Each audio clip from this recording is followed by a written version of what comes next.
Devontae Smith acting like he's still in the SEC, going up against collegiate competition. We have league-winning rookies now emerging. We also have Carson Wentz turning back into Carson Wentz. We got a lot to talk about in this video, but of course, before we dive into it, if you have not done so already, go down there, drop a like, and leave a comment with any question you have. I mean, whether that's going down there asking me for a week 1 matchup, whether that's asking a trade, or whether it's just telling me your biggest takeaway, or telling me how stupid I was last week, feel free to leave it in the comment section. I'm going to be trying to respond to at least 200 of those on this video. And last but not least, extremely important announcement here. On Underdog Fantasy, you know where everybody's been drafting, where we've been drafting during this season, during the offseason, and also where we've been making those player prop bets during the year. They are giving a special promo only to people who use promo code FLOCK. Week 4, Monday night, you're going to be able to bet on the over. Cooper Kupp, half a receiving yard. When you go sign up for Underdog Fantasy, use promo code FLOCK. They're going to match your first deposit dollar for dollar up to 100, and you get to go take advantage of that free money. So make sure you go join Underdog Fantasy. Link in the live chat, link in the description of the video. But that should be it. Let's go through. Let's talk about these lessons learned, and let's dive into our first one. You cannot start a single running back against the Tampa Bay Buccaneers elite level run defense. Now, I don't know what I was thinking. I mean, here, I thought we could start both Aaron Jones and A.J. Dillon. We've known for years now that this is an elite Tampa run defense. We've known for years that if you have Alvin Kamara going up against Tampa, even if Kamara is the top 5 running back in fantasy, if you get a running back 2 performance from that player, you're pretty damn happy, just because this is such a tough unit to go up against. We had A.J. Dillon and Aaron Jones, I mean, both being limited to less than 40 rushing yards. You had Aaron Jones kind of giving you something in a PPR format with 3 receptions and 11 receiving yards as well. In reality, there's not much to say here about Aaron Jones, A.J. Dillon in particular, outside of, please, if you are in the live stream, if you are watching one of our videos and I ever recommend someone to go through and start a running back against the Tampa Bay Buccaneers run defense, you got to go to the comment section right away and go, Mason, you clown, you just told us not to start. I don't know why we do this. I don't know why we say these players could overcome such a difficult matchup when we've seen for years now how hard of a spot this is. Now let's go over to our next lesson learned. Looks like Cam Akers is trending to be the starting running back here with the Los Angeles Rams. Now, if we're looking at the snaps, you have pretty much a 50-50 backfield split here with the Rams running back room. But what we are looking at is Cam Akers with a whopping 12 carries, 61 rushing yards, and a rushing touchdown, saving our best ball teams, which we really like to see. Now, I am somewhat concerned that they had Darrell Henderson involved as the passing down running back for the Los Angeles Rams. I don't get this. If we go back to Darrell Henderson's time at Memphis, if you look at what he's done so far in his NFL career, Darrell Henderson has never proven to be an effective pass catcher. Whereas if we go over and look at what Cam Akers was at Florida State, Cam Akers, off the top of my head, I think had a team target share around 12.5%. He was a great pass catcher coming out of college. So if we are getting Cam Akers already starting to dominate on first and second down, and they're trying to use Darrell Henderson as that third down, obvious passing down scenario running back, if anything, I think there's room for Cam Akers to take over that role as well, because I think he's going to be better at it. So maybe all those teams where I thought we were completely dead, where I was dumb enough to draft Cam Akers in the 5th or 6th round, maybe it wasn't too dumb overall. Now, our third lesson learned is maybe the biggest lesson we have for the week. Urban Meyer may have just been the worst NFL coach of all time. Obviously, the Jacksonville Jaguars go through, they shut out the Indianapolis Colts week 2, 24-0. I kind of sit there and think it's a fluke. I think that Indianapolis is going to be better than that because, hell, this is a team that had no Michael Pittman Jr., had no Alec Pierce. So I was saying, okay, well, obviously you like to see it from Jacksonville, but I think it was more based on just the inability for the Indianapolis Colts to have a field stretcher. Well, no, they go through. They stomp the Chargers in LA here. You have Trevor Lawrence with 3 touchdowns, 0 interceptions. You get James Robinson continuing to dominate as if it's 2020. And on top of this, Zay Jones is giving you an impressive performance. Christian Kirk is giving you that consistent production we've come to expect. Marvin Jones is out there as well. What's really nice with this team is they pretty much only use 11 personnel, and they have the same 3 wide receivers on the field every single down. It's Zay Jones, it's Christian Kirk, it's Marvin Jones. Zay Jones probably going to be on our waiver wire wide receiver video, but still, Christian Kirk's the guy to roster. From a fantasy football standpoint, there's not too much takeaway in Jacksonville. I felt like we just had to talk about this, right? Talk about how bad Urban Meyer held back Trevor Lawrence in this entire offense, and it looks like it's going to be a much better scenario than we thought. And now going over to the other side of the ball, rest in peace. Oh my gosh, Austin Eckler. Looks like we are going to have to host a funeral here. You have 4 carries for 5 rushing yards for Austin Eckler. And I mean, you see that stat line. You see that. I mean, here's Sony Michel has more carries. Sony Michel significantly more efficient with his work as well. We're kind of sitting here going, okay, well, did Austin Eckler get hurt? Did Austin Eckler play out the game and then leave? No. If we go dive into the snaps played, you have Austin Eckler here with 34 snaps compared to Sony Michel at 14, to Joshua Kelly at 13.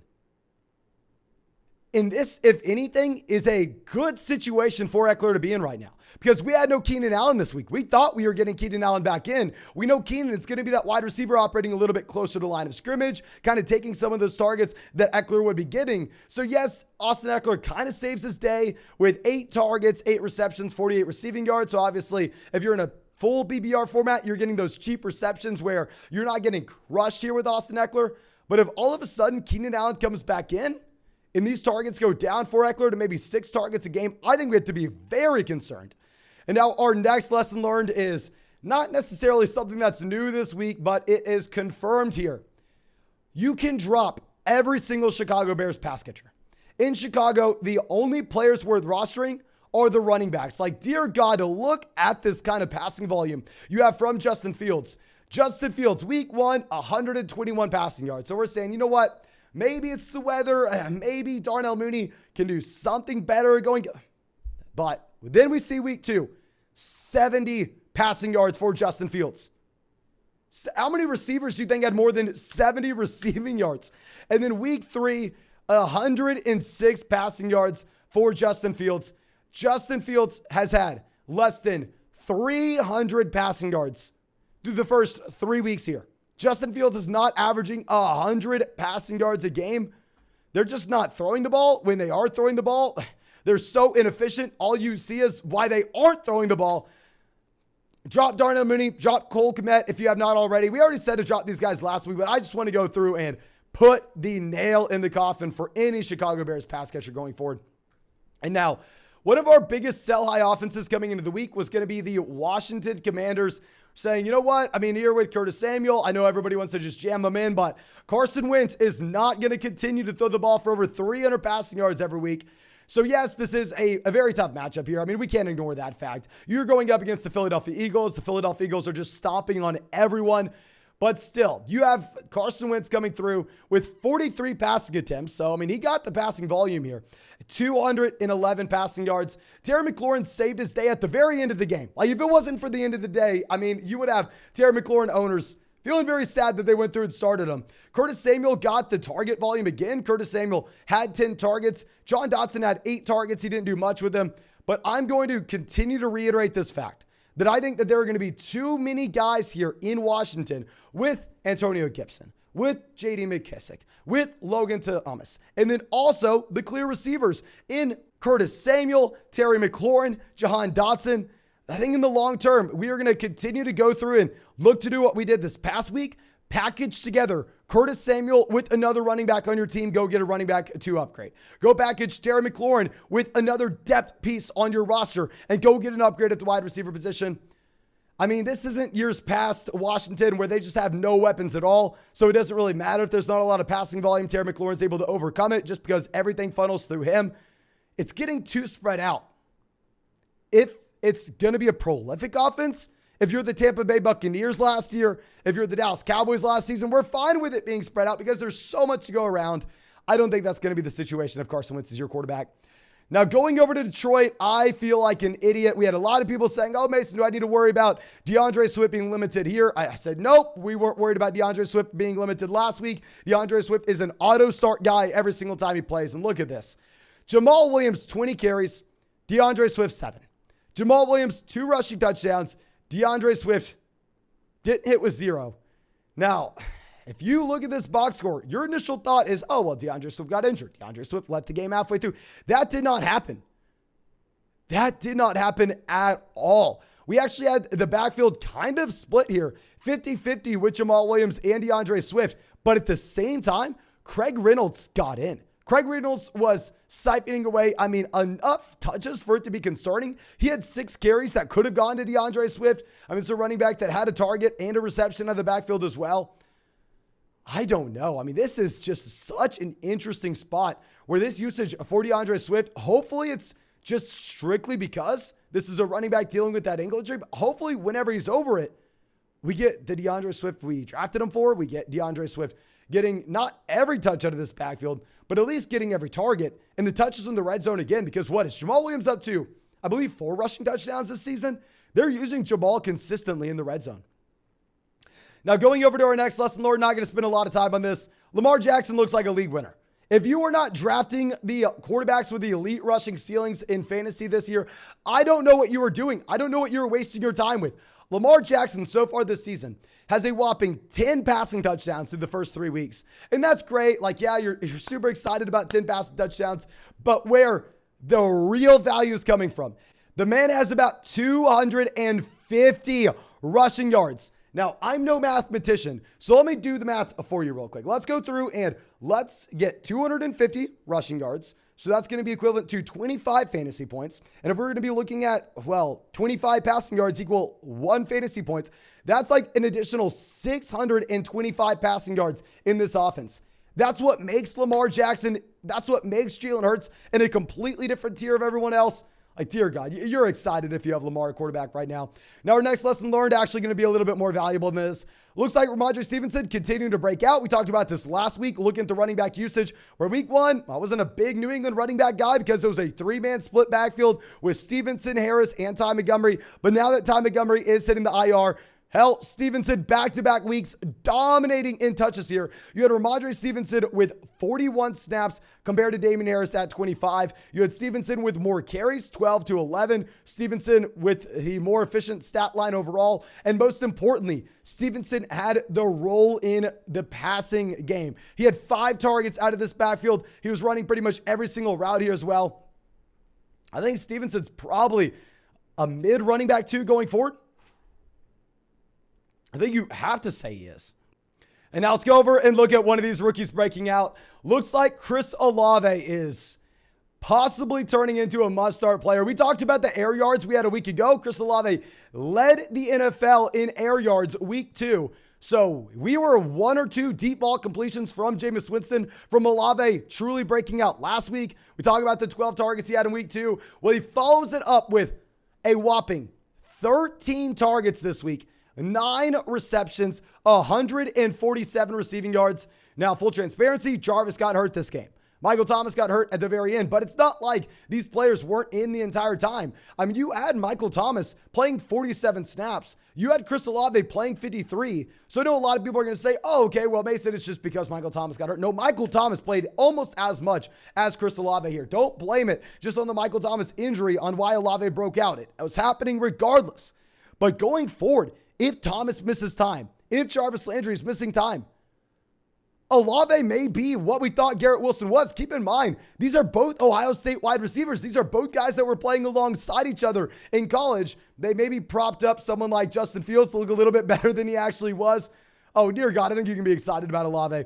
Now, our next lesson learned is can't start any Carolina pass catcher. Very similar to what we were looking at with Chicago. Not to that extent. But Baker Mayfield's been real bad. And I have to take my L on this one. We looked historically at the quarterbacks that we had at Carolina. Looking at Sam Darnold last year, I was saying that Baker Mayfield was going to be a massive upgrade, that this was potentially going to be the best quarterback play DJ Moore's ever had. Nope. I was laughably wrong. Feel free to go make fun of me for it. You have Baker Mayfield so far this year, not even averaging 200 passing yards a game And yes, you have a massive week for Christian McCaffrey this week, but CMC had like 2 receptions in his own right. So even if CMC had the 100 rushing yards, I'm not that excited about Christian McCaffrey either. Now let's go over and let's look at our other rookie breaking out. Here's our must-draft running back. He was a buy low candidate after week 1, buy low candidate after week 2. He's going to be a buy low candidate this week, telling you that right now. Breece Hall. I mean, with Breece Hall, we are drafting him. We are trading for him. We are rostering him for later on in the season. Just getting these nice little sneak peeks into what's to come. This is fantastic. You had, yes, Michael Carter with more carries, but Breece Hall, for the first time ever, played more snaps than Michael Carter this week. We had Breece Hall, 42 snaps. We had Michael Carter at 36. And most importantly, you had Breece Hall as the running back in the receiving game. You had Breece Hall leading this New York Jets offense in targets. In week 1, he had 9 targets. Week 2, we had the receiving touchdown. Now, week 3, we had Breece Hall with 11 targets, 6 receptions, and 53 receiving yards out of this backfield. I've said it once. We've said it twice. We're going to say it again. Go get Breece Hall while you can, because later on in the season, whenever we do have Michael Carter completely phased out, it's going to be way too late. And now, going over to someone we doubled down on, I just want to give you all an update because I know that because of me, a lot of us made the decision to go through and draft Kyle Pitts in the 3rd round, and I apologize for it. Obviously, it still does not look like a good call. I'm not trying to sit here and go, oh, hell yes, we were right. No. Still looks like it's going to be a rough call for me to tell you to draft Kyle Pitts in the 3rd round. We said a buy low on him after week 1. We doubled down after week 2. I am happy to see what we had with Kyle Pitts this week. I think Kyle Pitts proved that he is still that must-start guy every week. He led the Atlanta Falcons in targets. He had 8 targets this week in this offense out of the 19 passing attempts. He had 5 receptions, 87 receiving yards. For the tight end landscape right now, it's pretty damn good coming from Kyle Pitts. Please don't trade him away. Please still treat him as a must-start guy every week. I think maybe he's back.